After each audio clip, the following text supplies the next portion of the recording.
శ్రీమహాగణాధిపతయే నమః. ఓం గురుభ్యో నమః. ఓం శ్రీమాత్రే నమః.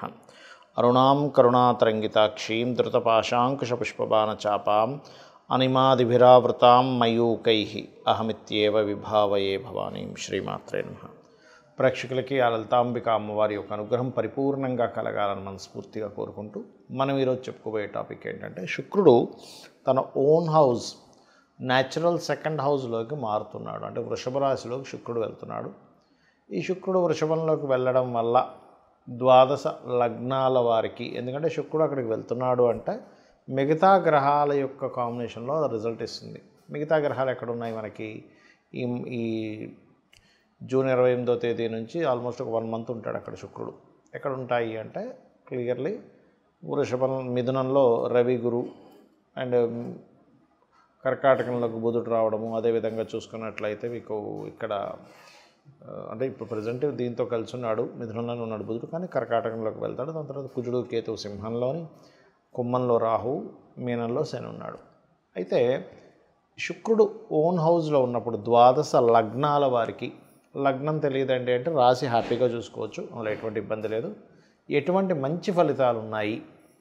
శుక్రుడు మరి ఓన్ హౌస్లో ఉన్నప్పుడు ఏదైనా కొన్ని రాసులకి, కొన్ని భావాలకి ఇబ్బందికరమైన ఫలితాలు ఇస్తాడా? ఇస్తే ముఖ్యంగా ఎటువంటి జాగ్రత్తలు తీసుకోవాలనేటువంటి విషయాలను మనం తెలుసుకుందాం. మిథున లగ్నము, మిథున రాశి, మిథునం వారికి కనుక చూసుకున్నట్లయితే 12వ స్థానంలో శుక్రుడు రాబోతున్నాడు. మీకు 12లో శుక్రుడు చాలా మంచివాడు. ఎలాంటి వాటికి మంచివాడండి?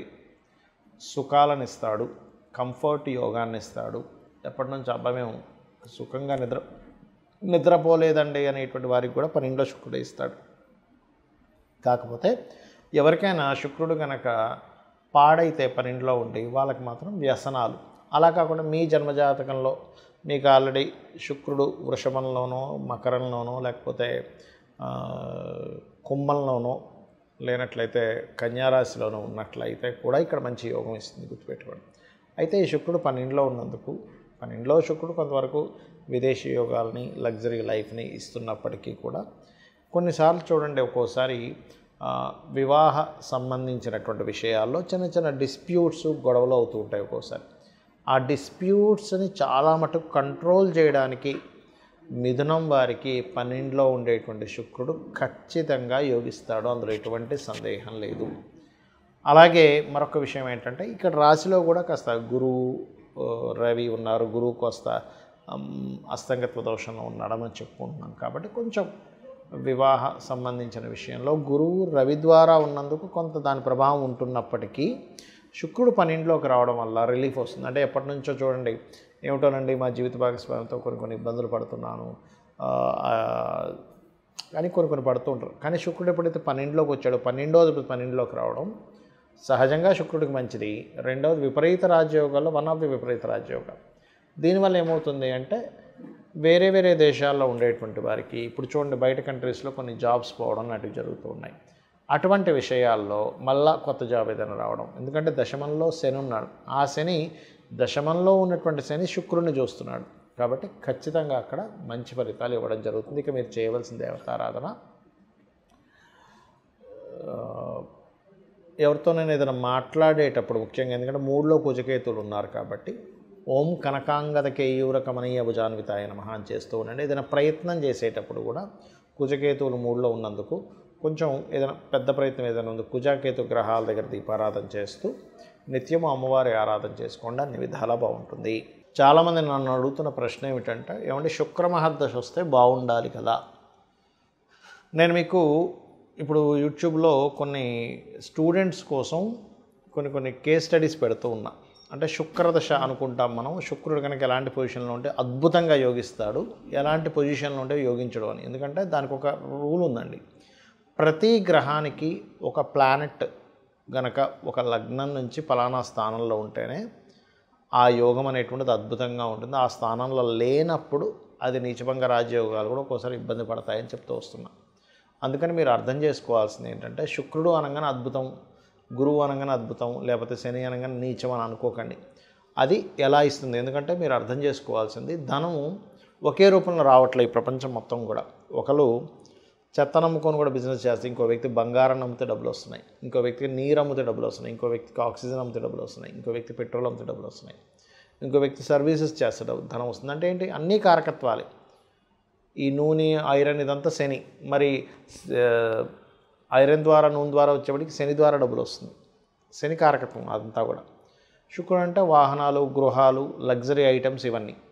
ఇక్కడ ఏంటంటే మనం అర్థం చేసుకోవాల్సింది, శుక్రగ్రహము గనక ఎక్కడా పాడవ్వకుండా మీకు ధనయోగాన్ని ఇచ్చే దాంట్లో ఉంటే 100% లగ్జరియస్గా ఇస్తాడు ధనయోగం. నార్మల్గా ఇవ్వడు. ఇప్పుడు చూడండి, ధనం వస్తే దాన్ని అనుభవించే యోగం కూడా ఉంటుంది. చూడండి, కొంతమంది డబ్బులు వస్తాయి కొంతమందికి, కానీ ఏమీ అసలు ఇల్లు పెద్దగా చూడడానికి అంత గొప్పగా ఉండదు, పెద్దగా ఏమీ లగ్జరీ వస్త్రాలు కొనుక్కోరు, లగ్జరీగా హోటల్స్కి వెళ్ళి పెద్ద పెద్ద ఎంజాయ్ చేయడం ఏమీ ఉండదు, అసలు చాలా నార్మల్ లైఫ్ అనుభవిస్తుంటారు. ఎందుకు అంటే అక్కడ ఇచ్చేది శుక్రుడు కాదు. అదే ఇచ్చేది శుక్రుడు అనుకోండి, అప్పుడు అలా ఉంటుంది. అంటే శుక్రగ్రహం గనక బాగుంది, లగ్జరియస్ లైఫ్. అయితే ఇది ఎంతవరకు కరెక్ట్? అది బాగుందా లేదా? శుక్రదశ వస్తే లగ్జరియస్ లైఫ్ కాదు, బాగా అర్థం చేసుకోండి. శుక్రుడు బాగుండి మహాదశ వస్తే లగ్జరీ లైఫ్. శుక్రుడు పాడైపోయి మహాదశ వస్తే ఉన్న లగ్జరీ లైఫ్ కాస్త పోతుంది. ఇది అర్థం చేసుకోండి. మరి ఎలాగా? చాలామంది ఆశతో ఉంటారు, ఏమంటే నాకు శుక్ర మహాదశ రాబోతుంది, అద్భుతం, ఆహా ఓహో అని. కొన్ని లగ్నాలకు మాత్రమే శుక్రుడు మంచివాడు. ఇప్పుడు ధనుర్లగ్నం ఉంది, 6లో ఉన్నాడు శుక్రుడు. లేదా ఏ లగ్నం నుంచి అయినా 6లో కానీ 11లో కానీ శుక్రుడు ఉంటే మొట్టమొదటిగా మీరు చేయవలసింది ఏమిటంటే, 6లో ఉంటే స్త్రీ శాపం అంటారు దాన్ని. అంటే పురుషులకు కూడా స్త్రీ శాపం ఎలాగో స్త్రీలకు కూడా స్త్రీ శాపం అంటే ఏంటి? ఆడపడుచు రూపంలోనో, అత్తగారి రూపంలోనో, ఇంకో స్త్రీ మూలంగానో ఏదో రూపంలో వాళ్ళకు వచ్చి ఇబ్బంది పెడుతూ ఉంటారు. అంటే ఆ పూర్వజన్మలో చేసుకున్న కర్మ అది. కావున మీరు అర్థం చేసుకోవాల్సిన విషయం ఏంటంటే, శుక్రగ్రహం ఎక్కడుంది? 6, 11లో కాకుండా 12లో ఉంటే చాలా మంచిది, ధనస్థానంలో ఉంటే చాలా మంచిది, 4th హౌస్లో ఉంటే కూడా మంచిదే, పర్లేదు. ఎందుకంటే ఇస్తాడు. కాకపోతే ఇక్కడ ఏంటి? పాపకత్తెరలో ఉందా, శుభకత్తెరలో ఉందా? ఇదంతా నేను మీకు ఎందుకు చెప్తున్నానంటే, శుక్రుడు ధనానికి, లగ్జరీకి, సుఖానికి, భార్యకి, వీటికి కారకుడు. మనం మేజర్ లైఫ్లో మేజర్ రోల్ ప్లే చేస్తున్నాడు. ధనం లేకపోతే విలువ ఉండదు, మన అవసరాలు తీరవు. విలువలు అనేటువంటివి ధనం కంటే ఇంకా ఎక్కువ ఉన్నాయి. పేరు ప్రఖ్యాతలు కానివ్వండి, ఒక మన యొక్క క్యారెక్టర్, ఇవన్నీ ఎక్కువ విలువలు ఇస్తాయి. కానీ సొసైటీలో బాహ్యంగా కనబడే ధన విలువే.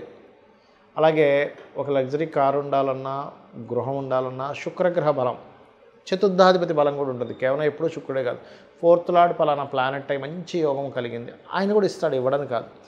కానీ శుక్రుడిచ్చే లగ్జరీ ఈజ్ డిఫరెంట్. కాబట్టి శుక్రగ్రహం యొక్క బలం మీకు పెరగాలి అంటే మీరు చేయవలసింది ఏంటో చెప్తాను. గోవులకి శుక్రవారం నాడు చక్కగా మీరు చపాతీలు, ఒక 3 చపాతీలు తీసుకొని దాన్ని నూనె వేయకుండా కాల్చి దాని మీద తేనె పుష్టించిన ముక్కలుగా గోవులకు పెడుతూ శ్రీమాత్రే నమః అనే మంత్రం చేస్తూ ఉండండి. లేదా ఓం సంపత్కరీ సమారూఢ సింధుర వ్రజ సేవితాయే నమః, లేదా ఓం ధర్మాధ్యక్ష ధనాధ్యక్ష ధనధాన్య వివర్ధినే నమః. ఇది చేయండి. చాలామంది తెలియక ఏకాదశంలో శుక్రుడు మంచిది అనుకుంటాడు. కాదు. ఏకాదశ శుక్రుడు ఉన్నటువంటి జాతకులకి మ్యారిటల్ లైఫ్ డిస్టర్బెన్సెస్ కానీ, అనుభవించాల్సిన సుఖాలు కానీ దూరమైనటువంటి జాతకాలు కొన్ని వేల జాతకాలు నేను చూపిస్తాను. కొన్ని వేలు, ఏదో 100 లేదో 10లో కాదు, వేలల్లో చూపిస్తాను. రీసెర్చ్ చేస్తే లక్షల్లో కూడా దొరుకుతాయి మనకి చెప్పాలంటే. ఎందుకంటే ఎక్కడా కూడా శుక్రుడు సుఖానికి కారకుడు కాబట్టి 12లోనే యోగిస్తాడు. మీరు చూసుకోండి, ఎనీ లగ్న 12th హౌస్ వీనస్ పాడవకుండా ఉన్నాడంటే ఆయనే మంచి లగ్జరీ, మంచి సుఖాన్ని ఇస్తాడు. సుఖకారకుడు. ఏ కారకుడు ఎక్కడ ఉంటే ఏమి ఇస్తాడు? 12th హౌస్కి నెగేటింగ్లో ఉంటే ఇవ్వడు. ఇది బాగా అర్థం చేసుకోండి. ఇది చాలా చాలా చాలా ఇంపార్టెంట్ అయినటువంటి విషయం గుర్తుపెట్టుకోండి. శుక్రుడి విషయంలో, అందరి విషయాల్లో కాదు. మిగతా గ్రహాలు ఏవైనా సరే 12లో యోగించమంటారు. కానీ ఇక్కడ మనం దేశకాలమాన పరిస్థితులను అర్థం చేసుకుంటూ వెళ్ళాలి. 12లో ఉండే గ్రహాలు ఒకప్పుడు అంటే అయ్యో మనిషి దేశదిమ్మరైపోతాడు, ఎందుకు పనికి రాకుండా పోతాడు. ఇప్పుడు ఏంటి? ఒక మనిషి ఆ దేశంలోనే కాకుండా ప్రపంచ దేశాలు మొత్తం తిరిగి వస్తున్నాడు కాబట్టి విదేశీ యోగాలు ఉంటాయి. ఆ 12లో ఉండే గ్రహాలకే ధనయోగం పడితే విదేశాల్లోనే ధనయోగం ఉంటుంది. ఇది మనం అర్థం చేసుకోవాలి. ఇక శుక్రుడి యొక్క స్థితిగతులు బాగోపోయినా మీకు మంచి చక్కటి ఫలితాలు రావంటే అమ్మవారి ఆరాధన మించింది మరొకటి లేదు. మరియు శుక్రగ్రహం దగ్గర దీపారాధనతో పాటు శుక్రుడు ఏ గ్రహాల ద్వారా అయితే కంబస్ట్ అయ్యాడా, అంటే అస్తంగత్వ దోషం రవి ద్వారా అవుతుంది, లేదా కేతువు ద్వారా అవుతుంది. ఒక్కోసారి కేతుతో శుక్రుడు కలిసి ఉన్నా కూడా ధనహీనతా యోగాలు, లేకపోతే అమ్మవారి భక్తులైతే అది మళ్ళీ తగ్గుతుంది. కాబట్టి గణపతి ఆలయాలకు వెళ్ళడము, కేతు రవి లేదా ఏ పాపగ్రహాల మధ్య ఉన్నాడో ఆ పాపగ్రహాలకు సంబంధించినటువంటి గ్రహాల దగ్గర దీపారాధన చేయండి. అన్ని విధాలా మీకు బాగుంటుంది. శ్రీమాత్రే నమః.